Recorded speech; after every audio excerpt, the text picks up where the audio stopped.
मरियम को प्रभु यीशु पर काफी विश्वास था। उनको ये विश्वास था कि वो शीनू को दोबारा से जिंदा कर देंगे। मरियम वर्गीस शीनू के सीने पर बाइबल रखकर दिन रात सुबह शाम प्रार्थना करती थी। वो 5 दिनों से लगातार ऐसा कर रही थी, लेकिन शव खराब होने लगा था। इलाके में बदबू फैल रही थी। हड़कंप तब मचा जब दूध वाला घर पर आया। उसे बदबू महसूस हुई। दोस्तों, अभी जिस लड़के की तस्वीर ये आपको स्क्रीन पर दिख रही है, ये लड़का मध्य प्रदेश में अपनी माँ के साथ रहता था। लड़के का नाम है सीनू और इसकी माँ का नाम है मरियम। नाम से आप समझ चुके होंगे क्रिश्चियन फैमिली है। अभी इस लड़के के साथ क्या होता है, इसकी जो है डेथ हो जाती है। अभी ये स्पेसिफाई नहीं है कि डेथ कैसे हुई थी और मुझे ऐसा पता भी नहीं लगा। मैंने न्यूज़ को चेक किया कि आखिर डेथ हुई कैसे थी। मुझे लगता है नेचुरल कोई डेथ होगी, हार्ट अटैक या ऐसा कुछ। इसकी जब डेथ हुई दोस्तों, तो इसके बाद जो इसकी माँ थी वो क्रिश्चियन है, आप जानते हैं। मरियम नाम क्रिश्चियन में ही रखा जाता है। तो जब इस लड़के की डेथ हुई तो उन्होंने क्या किया कि बाइबल को रख करके बॉडी के ऊपर दिन रात प्रार्थना करनी शुरू कर दी और उनको ये विश्वास था कि ये जिंदा हो जाएगा। लेकिन 5 दिन बीत गए। 5 दिन बीतने के बाद जो चीज़ें हुई वो एक बार पहले आप न्यूज़ वाली जो वीडियो मैं आपको दिखाने वाला हूँ उसमें सुन लीजिए, उसके बाद फिर हम बात करते हैं। किसी भी माँ के लिए उसके बच्चे का दुनिया से चले जाना सबसे पीड़ादायक माना जाता है। मध्य प्रदेश के विदिशा से एक ऐसा ही हैरान करने वाला मामला सामने आया है, जहां पर अपने मृत बेटे के जिंदा होने की आशा के साथ उसकी मां ने उस बेटे के शव को 5 दिनों तक अपने घर में सहेज के रखा है। मामला सामने आने के बाद इलाके में हड़कंप मचा हुआ है। मध्य प्रदेश के विदिशा में एक छोटा सा मकान जिसमें एक प्राइवेट स्कूल की टीचर रहती है। उनका बेटा जिसकी उम्र 42 साल है, पेशे से फैशन डिजाइनर है। पहले मुंबई में रहता था, लेकिन पिछले 1-2 साल से विदिशा में अपनी मां के साथ रहता है। सब कुछ सामान्य चल रहा था। अचानक एक दिन सुबह सुबह दूध वाला पहुंचता है और देखता है कमरे से खून निकल कर आ रहा है। ऐसे में दूध वाला परेशान होता है, आसपास के लोगों को इत्तला करता है। जब पुलिस मौके पर पहुंचती है, पड़ोसी मौके पर पहुंचते हैं, तो पता चलता है कि इस घर में, इस मकान में रह रही महिला के बेटे की 5 दिन पहले मृत्यु हो गई थी। 5 दिनों से शव घर में रखा हुआ है। शव के ऊपर बाइबल रखी है। माँ रोज सुबह शाम दिन रात प्रार्थना कर रही है, उम्मीद में कि उनका बेटा वापस से जिंदा हो जाएगा।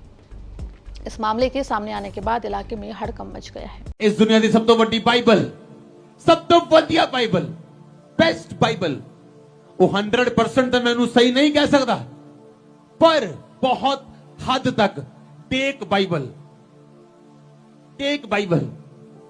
मेरे को एक नहीं, मेरे को मैंने याद नहीं, मेरे को 4 है कि 3 है कि 2, मैंने याद नहीं, मेरे को एक नहीं, आई थिंक मेरे को 3-4 है टेक बाइबल।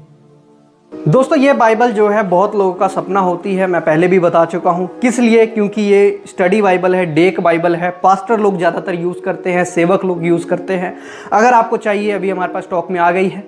पहले जब आई थी तो स्टॉक आउट हो गई थी और हमारे पास बहुत ज़्यादा इसकी स्टॉक की कमी हो गई थी। अभी फिर से स्टॉक आ गया है, लिमिटेड स्टॉक है। लेना चाहते हैं तो ये आ चुकी है स्टॉक में। स्क्रीन पर दिए गए नंबरों पर आप संपर्क करें। चाहे इंडिया के बाहर, चाहे इंडिया के अंदर, कहीं पर भी आपको चाहिए हो, इंडिया के बाहर कहीं पर भी हम आपको भिजवा देंगे। और आपको मैं एक बार दिखाना चाहता हूँ, गोल्डन पेजेस के साथ ये बाइबल आती है और अंदर आप जब देखेंगे तो आपको पता लगेगा पूरी बाइबल है ये। और यहाँ पर इसके अध्याय मिल जाएंगे, स्टडी मिल जाएगी। तो अगर आप एक पास्टर हैं, सेवक हैं, तो आप जरूर ये बाइबल हमसे मंगवा सकते हैं।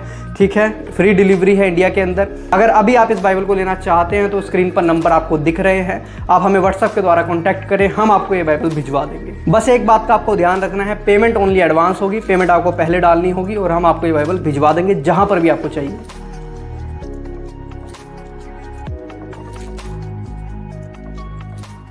अभी दोस्तों आपने ये वाला वीडियो देख लिया है। ये वीडियो मध्य प्रदेश का है और आपको पता लग चुका होगा मध्य प्रदेश के किस स्थान का ये वीडियो है। इसमें पूरा अच्छे से बताया गया है। लड़के का नाम सीनू है, माँ का नाम मरियम है। माँ ने ऐसा इसीलिए किया, उसको ये विश्वास था कि शायद जब मैं अपने लड़के के ऊपर बाइबल को रख के प्रार्थना करूंगी तो मेरा लड़का जी उठेगा। बाइबल में कई जगह आप देख सकते हैं जहाँ पर यीशु मसीह ने मुर्दों को जिलाया है। एक जगह तो एक जो बूढ़ी औरत होती है, उसका एक इकलौता बेटा होता है, जब वो मर जाता है उसकी अर्थी को लोग लेकर जा रहे होते हैं तो यीशु मसीह अर्थी को रुकवा करके उस समय ही उसके बेटे को जिंदा कर देता है। उसको उस बूढ़ी महिला पर तरस आता है। तो मुझे ऐसा लगता है कि ये सब चीज़ें जो है इस बहन को ऑब्वियसली पता होंगी, क्योंकि बाइबल पढ़ती है, क्रिश्चियन है, तो इसने ऐसा सोचा कि शायद परमेश्वर मेरे बेटे को भी जिंदा कर देंगे। कई जगह यहीं पर जो मसीह लोग हैं वो चूक जाते हैं, वो इस बात को तो देखते हैं कि परमेश्वर ऐसा कर सकता है, बिल्कुल कर सकता है, लेकिन आपको ये भी तो देखना पड़ेगा क्या प्रभु की इच्छा है उसको ऐसा करने के लिए। अगर परमेश्वर सबको ही ऐसे जिंदा करने लग जाए तो फिर तो जो ये साइकिल चलता है कि जो लोग आते हैं इस दुनिया में उनको जाना ही पड़ता है, वो तो ख़त्म ही हो जाएगा। हर एक व्यक्ति की एक लिमिट है, वो उतना ही जी सकता है जितना प्रभु ने उसको जो है अनुमति दी है इस धरती पर रहने के लिए। जिन लोगों को बाइबल में भी परमेश्वर ने जिंदा किया, मैं आपको बता दूं उनके जीवन से योजनाएं थी, उनको देख करके बहुत लोग विश्वास में आए। अब ऐसा नहीं हो सकता है कि सबके जीवन से सेम ही योजना हो, तो ये बातें आपको भी समझने की जरूरत है। कई बार दोस्तों मैं आपको बता दूं हम भी फुल टाइम मिनिस्ट्री में सेवा करते हैं। एक बार एक बहन का फ़ोन आया था मेरे सामने ही, मेरे ही पास्टर जी के पास, और उनको वो कहने लगी मेरी बेटी जो है मर गई, आप प्रार्थना करेंगे तो वो जिंदा हो जाएगी। तो उसको भी ऐसा फेथ था कि शायद ऐसा हो जाए, लेकिन उसको जो पास्टर जी ने बहुत अच्छे से समझाया कि हमेशा ऐसा नहीं होता है।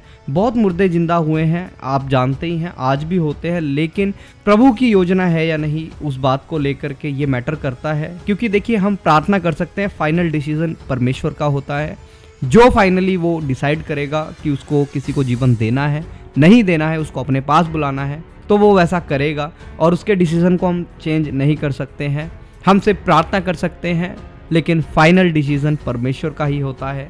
तो ये घटना सुनने के बाद बड़ा मुझे जो है हैरानी भी हुई कि आखिर उस बहन ने जब एक दिन तक प्रार्थना करके देखा उसको कोई रिजल्ट नहीं मिला, तो उसने कोई आगे कदम क्यों नहीं उठाया। 5 दिन तक लगातार वो प्रार्थना करती रही और बॉडी के अंदर से जो है स्मेल भी आने लग गई थी, मतलब इतना बुरा हाल हो गया था। खैर, आप इन सब बातों के बारे में अपनी राय क्या रखते हैं कमेंट में बताइएगा। मिलते हैं किसी और नई वीडियो में किसी और नए टॉपिक के साथ, तब तक के लिए सबको जय मसीह की। प्रभु आपको बहुत आशीष दे।